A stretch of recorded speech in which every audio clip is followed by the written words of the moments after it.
name is Deepa. I'm a student. My question is, who wrote the Quran and Bible? Who is the author of, and please explain.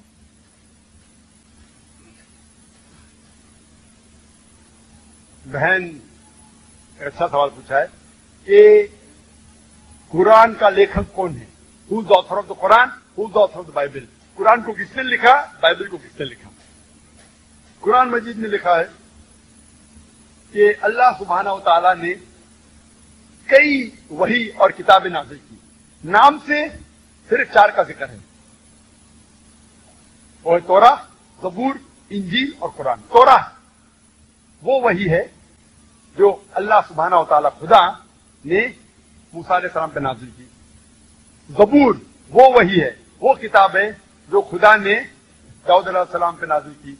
इंजील वो किताब है, वो वही है जो अल्लाह सुब्हानहू व तआला खुदा ने ईसा अलैहिस्सलाम जीसस का स्पीच बे अपॉन हिम पे नाज़िल की। और कुरान खुदा अल्लाह की आखिरी किताब है जो आखिरी नबी मोहम्मद सल्लल्लाहु अलैहि वसल्लम पे नाज़िल की।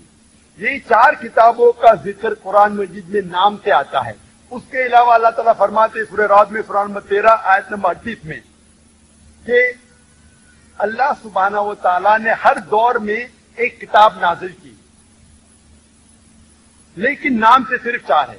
तो कुरान मजीद का author is God, the author of Quran is God.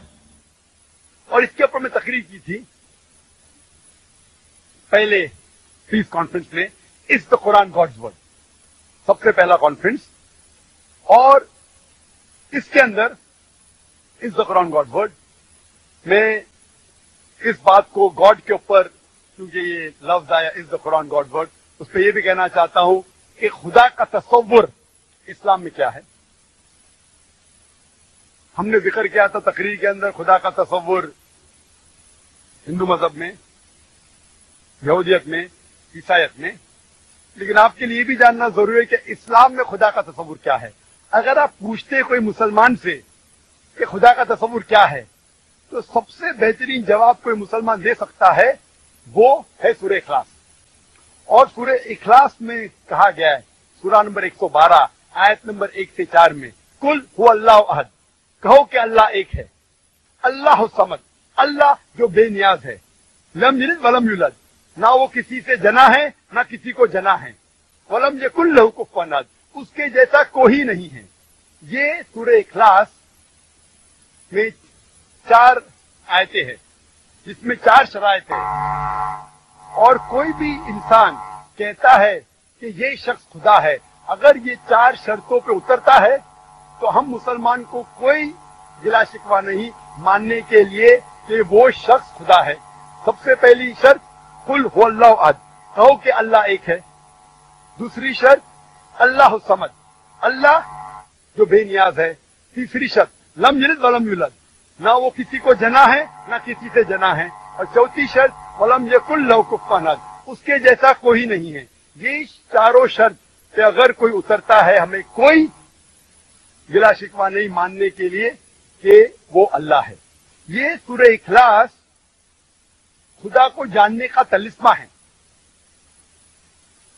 कोई भी शख्स कहता है कि ये खुदा है, उसको जानने के लिए जरूरी है कि हम सूरह इखलास के बुनियाद पे उतरे। जब मैं कहता हूं कि कुरान मजीद खुदा का कलाम है, आपको जानना चाहिए इस्लाम में खुदा का क्या तस्वुर है। मिसाल के तौर पे अगर कोई शख्स कहता है कि भगवान रजनीश खुदा है, एक वक्त एक हिंदू भाई ने मुझसे कहा कि हम हिंदू नहीं मानते भगवान रजनीश खुदा है। मैंने कभी भी नहीं कहा कि हिंदू कहते हैं भगवान रजनीश खुदा है। हिंदू धर्म की किताबों में कहीं नहीं लिखा है कि भगवान रजनीश खुदा है। मैंने कहा कुछ लोग मानते हैं कि भगवान रजनीश खुदा है। हम इस भगवान रजनीश को देखेंगे कि सूरह इखलास के बुनियाद पे वो सफलता पाता है क्या नहीं। सबसे पहले कुल हुवल्लाहु अहद, कहो कि अल्लाह एक है। क्या रजनीश एक था? हम जानते हैं कि कई इंसानों ने दावा किया खुदा रहने का, और खुसूसन इस देश हिंदुस्तान में हजारों इंसान ने कहा है कि मैं भगवान हूं, मैं खुदा हूं। भगवान रजनीश एक ही नहीं है, लेकिन एक रजनीश भक्त कहेंगे नहीं, वो डिफरेंट है, अलग है, अलग है। दूसरी शर्त अल्लाह समद, अल्लाह जो बेनियाज है। क्या भगवान रजनीश बेनियाज था? Was he absolute internal? हम उसकी ऑटोबायोग्राफी पढ़ते पता लगता है कि उसके ऑटोबायोग्राफी में लिखा हुआ है कि भगवान रजनीश को डायबिटीज की बीमारी थी, उसको अस्थमा था, उसको रीढ़ की हड्डी की बीमारी थी। आप खोज सकते भगवान को, ईश्वर को, खुदा को रीढ़ की हड्डी की बीमारी है, अस्थमा है, डायबिटीज है।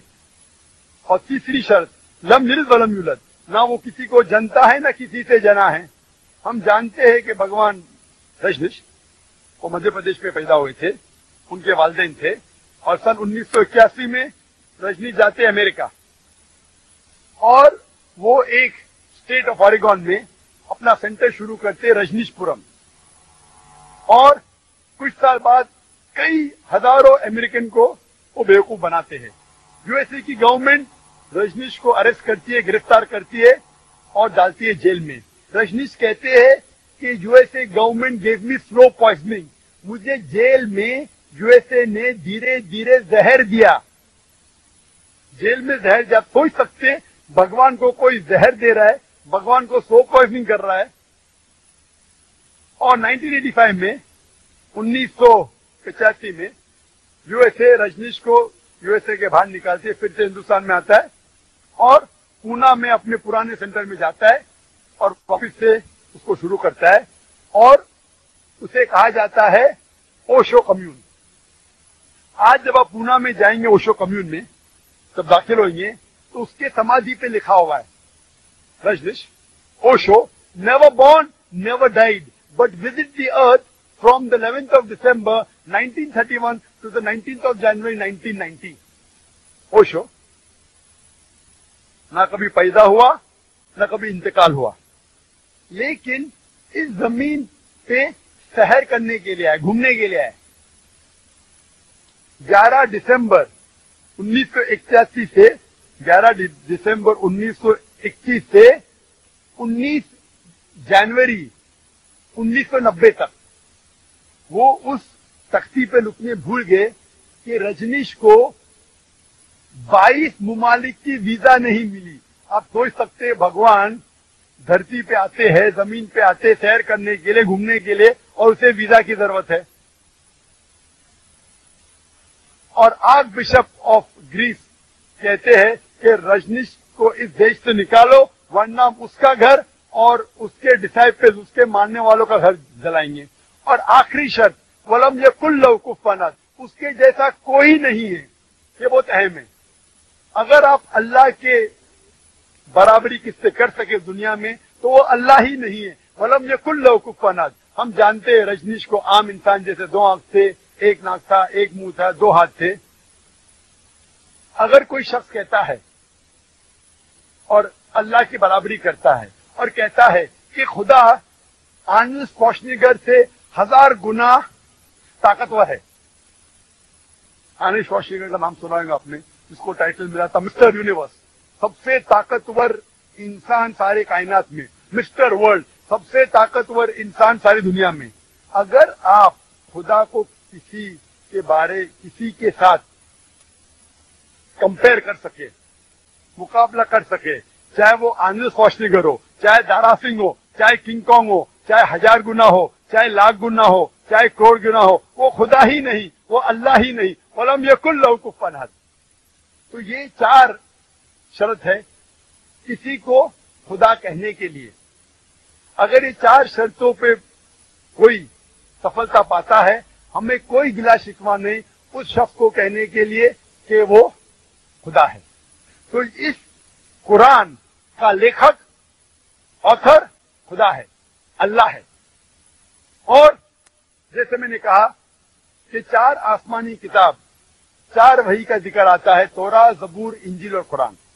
जहां तक कि बाइबल का सवाल है, बाइबल जो है आज जो क्रिश्चियन लोग पढ़ते हैं, क्रिश्चियन स्कॉलर्स के हिसाब से उसके अंदर मिलावट है, उसमें कॉन्कॉक्शन है, फैब्रिकेशन है, इंटरपोलेशन है। इसीलिए वो इंजील जो अल्लाह सुब्हाना व तआला ने ईसा अलैहिस्सलाम पे नाजिल किया था, वो ये बाइबल नहीं है। उसमें हो सकता है कि चंद अल्फाज उस बाइबल में महफूज है, लेकिन पूरे तौर पे یہ بائبل ہم نہیں کہہ سکتے کہ خدا کا کلام ہے یا اللہ کا کلام ہے. اس میں ملاوٹ ہے. ہو سکتا ہے کہ کچھ اللہ کے کلمات ہو. اس کے اندر خدا کے کلمات کے علاوہ عیسیٰ علیہ السلام نے خود جو کہا وہ بھی ہے, جو ہسٹورین نے کہا وہ بھی ہے. اس میں اتنی غلط چیز لکھی گئی ہے. اگر آپ بائبل کو غور سے پڑھیں گے تو کئی ورسز, کئی چیپٹر, مجھے برا لگتا ہے کہنے کے لیے, پورنوگرافی میں شامل ہوں گے.